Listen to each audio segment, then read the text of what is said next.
So, what we're talking about now is how much cash you need for reserves and exactly how you need to organize all of your bank accounts. So, if you want to see our exact portfolio of exactly what we're doing, you can check that in the show notes.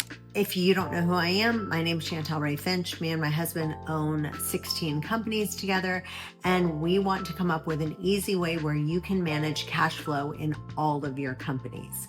So there is something called Parkinson's Law. And what it means is if you plan 20 minutes for a meeting, guess how long you're going to take for that meeting? 20 minutes. If you plan 10 minutes, guess how long you're going to do? 10 minutes. So the same thing happens with your bank account. Okay, so the first one is your operating account. So what do we mean by operating expenses? Literally, we mean how much money on a given month do you need to keep your doors open? So what would you expect to spend on advertising? What is it going to cost to cover payroll, to cover rent, to cover your fixed expenses? So that's one bucket that you need to fill. The other bucket that you need to fill is your tax savings account. So we tell people to plan for between 30 and 35% for your tax savings account.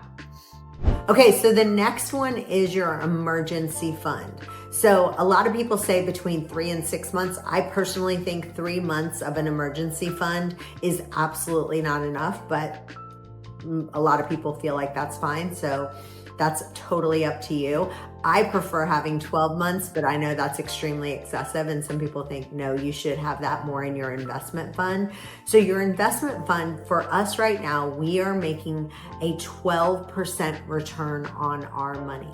When we are investing, we have there's a company called IFC, and we do hard money loans on houses. So the way that it works is we loan out between 70 and 80%, most of the time 70%. So let's say a house is worth $100,000. What we'll do is we'll loan 70% of that. So we'll loan $70,000, and the person has to have the money for the other 30% plus the repairs. So that's usually how it works. Every once in a while, depending on the deal, we'll do 80%.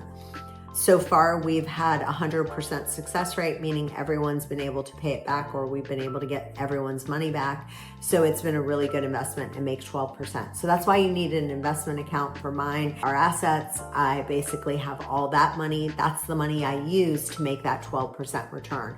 So I probably now have less money in my operating account. Probably 6 months is fine. That's why people say more than 6 months, you should take the rest of that money and be investing it and getting a return on it. Okay, so we have an Excel spreadsheet that we've made. It literally has all these separate accounts listed.